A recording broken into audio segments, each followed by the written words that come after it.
I've couched this in, when I talk about it the one days, I talk about the cycle of life. Well, it's really the cycle of investing.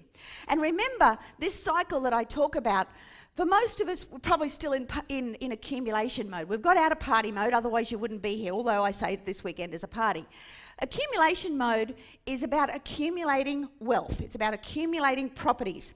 But you accumulate for what end? Why are we accumulating? Are we accumulating for cash flow? Are we accumulating to build wealth for a future point in time for cash flow? Now, during this accumulation phase, obviously cash flow has to be part of the process. But during this accumulation phase, what we need to look at is how long do we want to be in accumulation? And it's not always as short a time as possible. That's not necessarily the right answer. The thing is, there is no right answer, because the answer is what's right for you. And it might be totally different for the person sitting next to you, and that's okay. It doesn't matter. There isn't a right or wrong. So when you think about that, you've got to think about, well, how long do I want to continue doing what I'm doing? Some of you are in careers, some of you are in practices, some of you are in your own businesses, some of you are in jobs that you like. It's not a race, and that can be an integral part of everything else that you do. I remember a few years ago, I had a platinum who was an engineer. And when he first came to platinum, all he wanted to do was quit work. Hated his job, wanted to quit work. And then once he got started investing a little bit and he got a bit of passive income coming in, things started to happen for him. And what happened was he actually started to self-sabotage himself. And I'm sitting on the sideline watching this. I'm going, why is he doing this? And towards the end of, I think his second or third year platinum, he realised that he was doing this because he didn't actually want to quit work.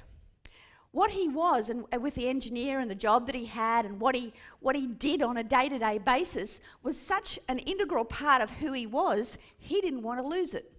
Because he saw himself in that role. He actually liked what he did. When he realised he could have choice, what he also realised was that he liked it. And he wanted to be an engineer in that position, and having that authority that he had and doing the important work that he did. He actually liked it. So he changed. He changed from being someone who wanted massive passive income and, wanted to quit work yesterday to someone who actually really liked what he did, and he didn't realise that he did because previously he didn't have a choice. Whereas as soon as he had choice, it was like, oh, God, do I really want this or not? And it's funny how the subconscious starts to play out all of this self-sabotage for him in his life, which was really saying, well, are you really acting in congruence with who you really are? And that's something I really want to get to in this first session. Who are you really? And it doesn't matter what the answer is. It's okay. So who are you really? What do you really want to achieve? So he changed from an investing perspective. He changed from being someone who wanted to purely focus on cash flow to someone who really wanted to build wealth with good cash flow, strong cash flow. But the styles of investing that he started to do started to change. They became, more growth oriented with neutral to slightly positive cash flow, and started to build a really big portfolio of properties that were looking after themselves, making a little bit of cash, but weren't massively cash flowed. But they were in great areas, doing great things with great development potential and all of these other things involved.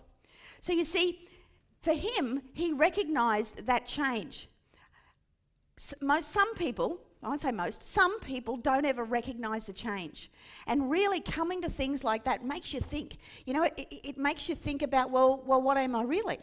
And if you're happy doing what you're doing, we all have important stuff to do.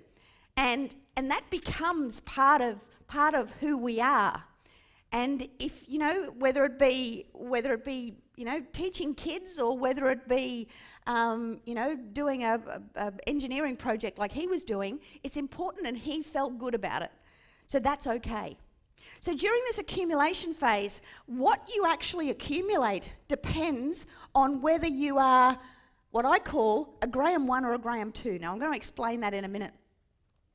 Because someone who wants to build up wealth wants the choices, but down the track a bit. They're actually quite happy doing what they're doing at the moment, but they want to be getting ahead?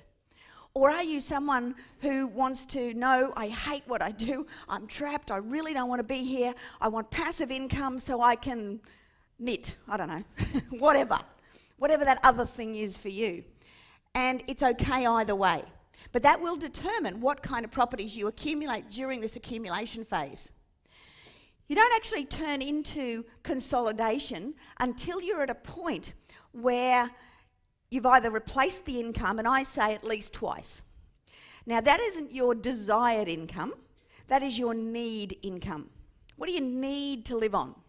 How much is that need figure that you need to live on? And everybody needs to work out what that need figure is for them, because it's going to be a different thing for all of you. You know, you've got kids at different stages, you've got different lifestyles, you've got all that kind of stuff. So one of the first things you have to do is work out what's your need income.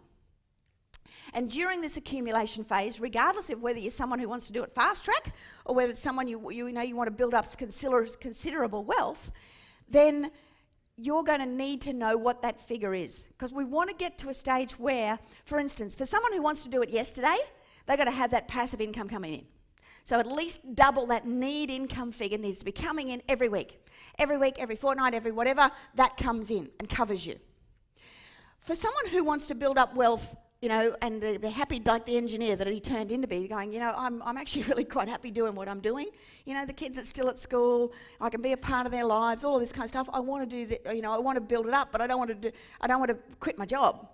So for him, it became a different style of property, but also from a need income perspective, it wasn't so much that the passive income equaled that, but during the plan, at any time, if he sold that one, and that one, paid tax, took the money, the profit out of that, and paid down debt, he would have that need income covered at least twice. Does that make sense? So the strategy is a little bit different in each. But you need to stay in this accumulation phase until you are one or the other, until you've got the choice to go, oh, I'm going to chuck it in. I've had enough, you know, and I want to sell off, and I'll sell those ones there, and when they're sold, I'll pay them down, do it in a year when your tax rate's a little bit lower, use superannuation, all of those things to reduce the tax side of things, but get to a point where you've got that need income covered at least twice. From just the standard residential purchase, the splitters, and now doing commercial blocks. We got the 5-storey 14-unit development that we're now doing as well. So just our attitude to the types of purchases and the type of property that we're looking at has certainly changed. That's just been that progression. Maybe 2 years ago we weren't ready, or we were just stuck in that rut. So in this 2 years we've certainly moved ahead on that. It'd all be different, but you know, we've just found her so good. Her generosity with time is, you know, I just can't express it. It's been great. Now we're starting to and try and educate our children. Just the other week we've signed purchased a property with our youngest son. We'll kind of go into a joint venture with him, and more from a training point of view, education point of view, so that it'll end up being a splitter, and then we'll put a couple of dual occupancies on it. But it's really the education for him as we progress. Again, that's 12, 18 months ago, we wouldn't have even been considering that.